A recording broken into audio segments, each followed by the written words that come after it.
Zhivago, because so much happens behind plates of glass in this movie. In terms of Julie Christie, she's so unbelievably beautiful, and there's such a kind of a grace to her and a real subtle complexity to the performance. I mean, the scene when she comes in with the gun to shoot Rod Steiger, it's just remarkable. We know that Julie Christie is on the march looking for Komorowski, and she's got a gun. So there's tension building. You don't want that engagement announced. You want her to interrupt it somehow, and she does so with a gunshot. Dr. Zhivago is betrothed in marriage to... It's this amazing movie moment, and yet you're so completely emotionally invested, it's absolutely real for you.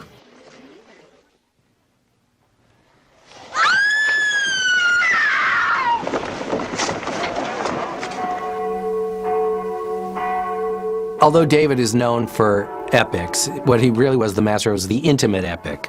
And he would zero in on things, take the candle. Now, there was a symbol they could always work with, and David really goes to town with it. It's a total pantomime, again, totally a silent scene. You know everything. You know what's in the letter, which he's basically saying, I had an affair with Victor Komorowski. I don't love you. You deserve better.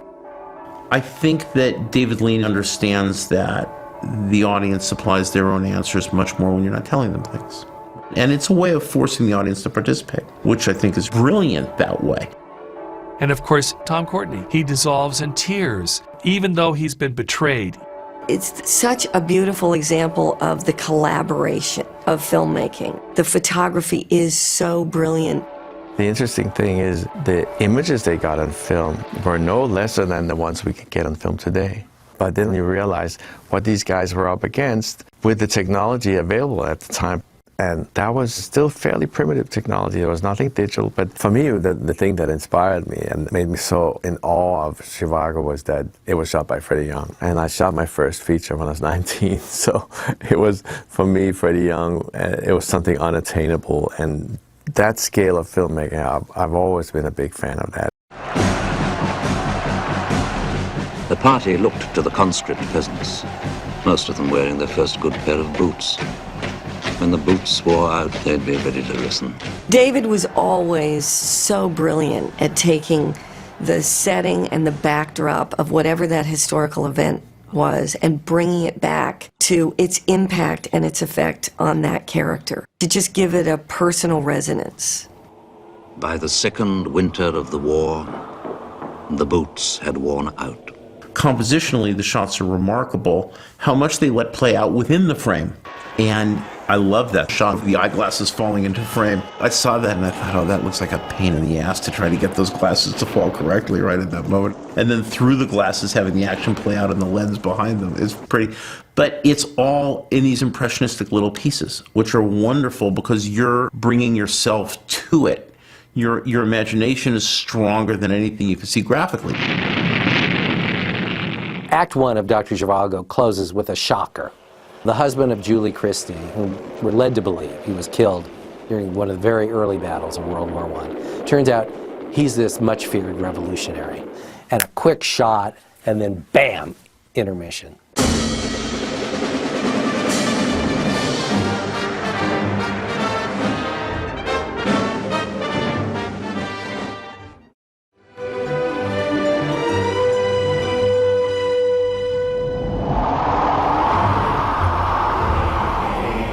I love just the way David Lean uses color temperature. And if you look at Zhivago, Bridge on the River Kwai, and Lawrence of Arabia, one is in the jungle, one is in the desert, and one is in the snow. And I really believe he's drawn to creating a sense of an environment. You're never colder than you can be in Dr. Zhivago. Donya! Well, no detail ever got past David. He had a wonderful eye for the set, and especially for the palette of the movie. It's bleak, but there are dramatic splashes of color.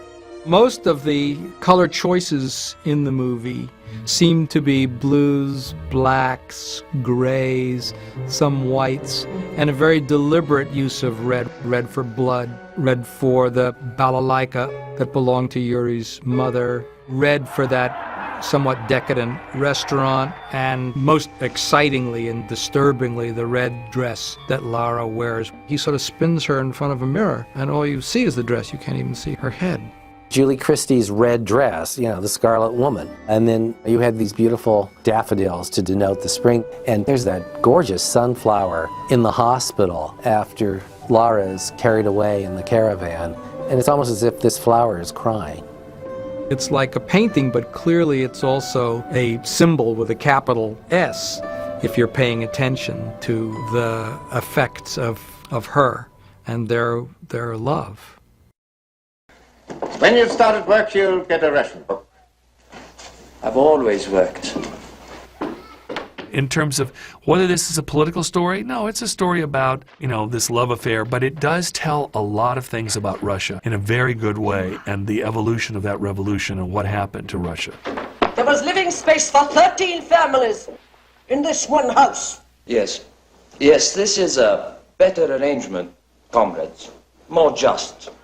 And you feel it, you know, you feel the dispossessed. There's this mean woman who is a commissar with this very larcenous guy who's also a commissar. Your attitude is noticed, you know? Oh yes, it's been noticed. And it's interesting, that process of Lean as a filmmaker deciding how to pare the book down. For instance, this entire sequence of Alec Guinness in his brother's apartment is done in a two-part style of dialogue. Narration, only narration coming from Alec Guinness. He told me what he thought about the party, and I trembled for him. And dialogue coming from Omar Sharif. Well, of course, I can't approve this evening something you may do tomorrow. He was walking about with a noose round his neck and didn't know. It's a sequence where Alec Guinness never utters a word of synced dialogue. It's all narration, and it's all analysis. And Zhivago is talking nothing but dialogue. Do you think it's personal, petit bourgeois, and self-indulgent? I lied, but he believed me, and it struck me through to see that my opinion mattered. It's a fantastic moment. I've never seen it in another movie. It's extraordinary.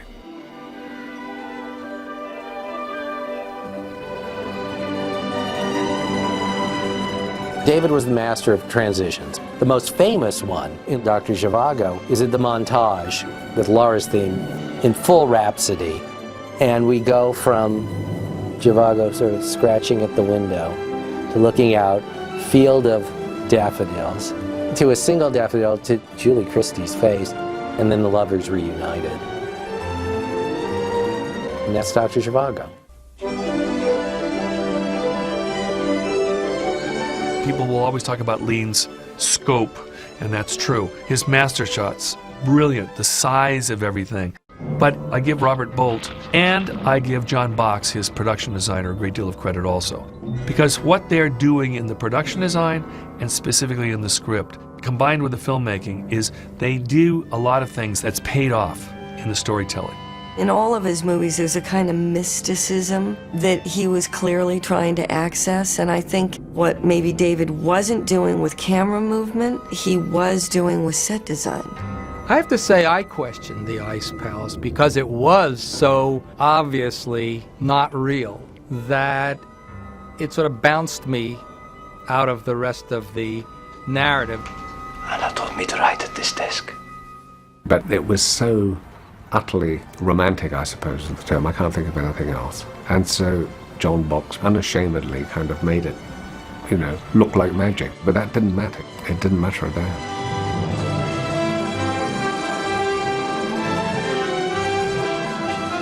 David Lean often used music exceptionally well in his films, and Maurice Jarre's score in Zhivago supports everything that is trying to be told in the narrative. And Lara's theme is just universally known, whether you associate it with the movie or not. The best example is when he's writing the poem, of course, to Lara. And as he begins the poem, he scrunches up and then he starts again. And as he hesitates while he's thinking about what he's going to write each time, so the music stops. And as the poem develops, so does the theme. I mean, it's an absolute perfect example of the use of film score to tie into the emotional fabric of the scene. It's beautiful. So the music steps in and guides us through that creative process, and even when the poet is blocked or interrupted, so is the music.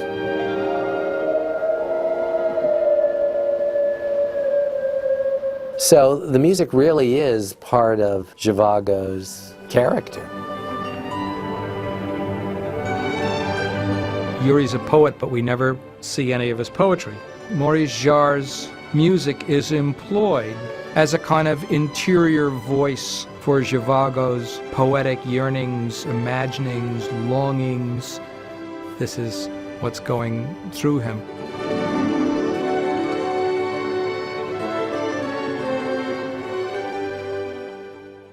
It's fascinating because you're so wrapped up in the story, and the way he shoots stuff, his editing is so perfect. And there's a wonderful moment when Lara leaves him for the last time, and she's going away on the sled with Komorowski, and he's looking out the window, and he breaks the window because it's all frosted over in order to see them disappear over the horizon. And he's looking out the window, and a little piece of glass drops out of the window. And then he cuts to a signal at the railway station, dropping it. I mean, just little tiny touches like that. Absolute perfection. He must have known how ill he was. The walls of his heart were like paper, but he kept it to himself. He kept a lot to himself. It's clear that Zhivago is not a happy person. He's never going to be a happy person. He's not happy because he's not active. And now you see that he's come back home and he's worked as a doctor and he's sickly, and we're back on the trolley. You know, he's there, he sees her, he's weak, he can't get off the trolley. It was clearly a moment of saying closure. This was the obsession of his life. This was the sense that it's something he couldn't have. And all the way through, you're looking at what he wants but can't have. He could take, he's not the kind of man that reaches out and takes it.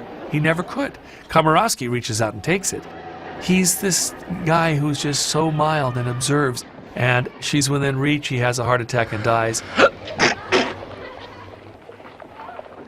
But that's not the end of the picture. The film is bookended. Starts with Alec Guinness and Rita Tushingham, and it comes back. And we really do understand that there is that evolution. This is transcendence of generations. And life goes on. Their family goes on. This man was your father. And that Alec Guinness, who is this cold, tough Bolshevik who is totally pragmatic, has been melted. The poems melted him. Don't you want to believe it? Not if it isn't true. That's inherited. He's looking for something, and he found it. I can't be of any use to them now, can I? I was hoping I might be of some use to you. That girl represents the future of Russia.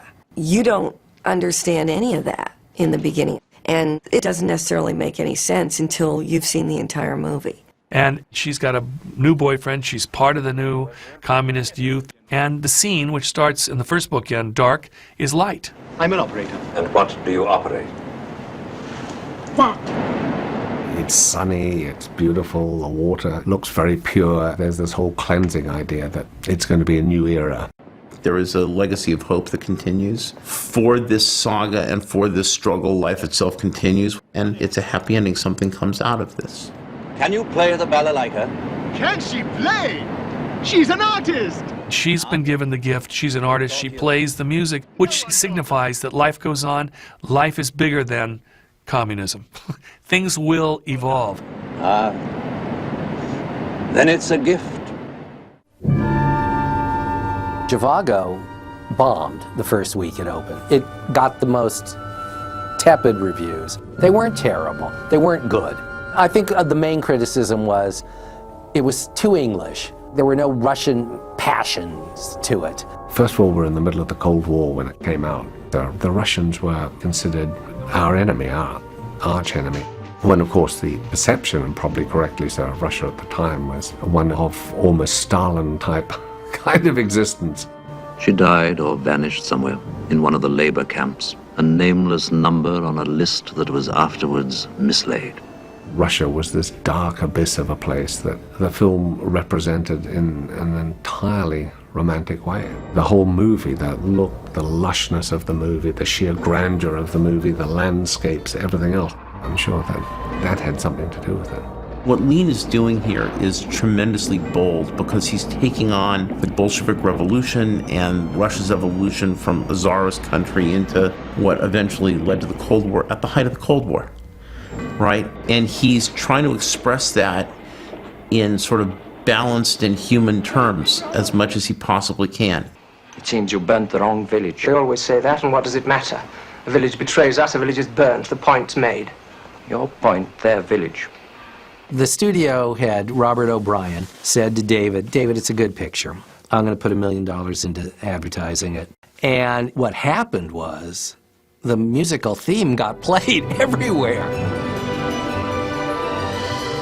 It captured everybody's imagination. David said, you know, the first 3 weeks you could throw boulders in the theaters and not hurt anybody. Then it caught on. Not only did it catch on, I mean, it was compared to a Russian Gone with the Wind.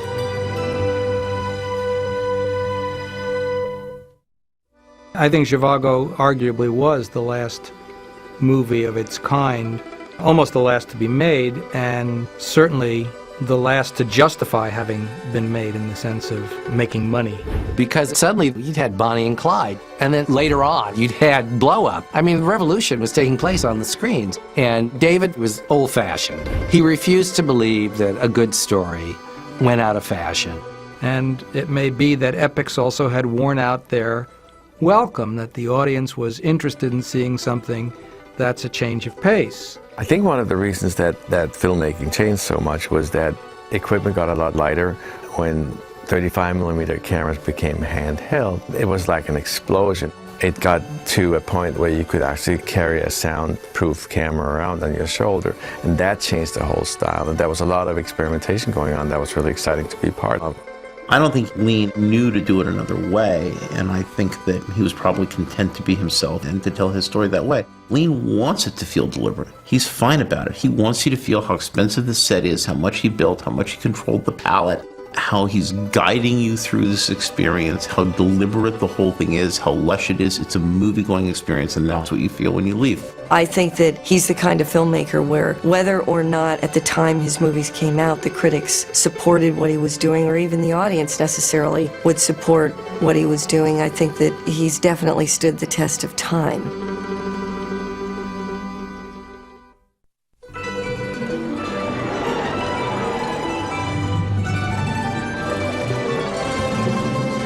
David Lean made the IMAX films of his day. That was the reason people went to the movie theater. There's no question that David Lean inspired me to get into movies. Even when I didn't know that I wanted to get into movies, that was the touchstone. I still to this day wish I could go make David Lean movies.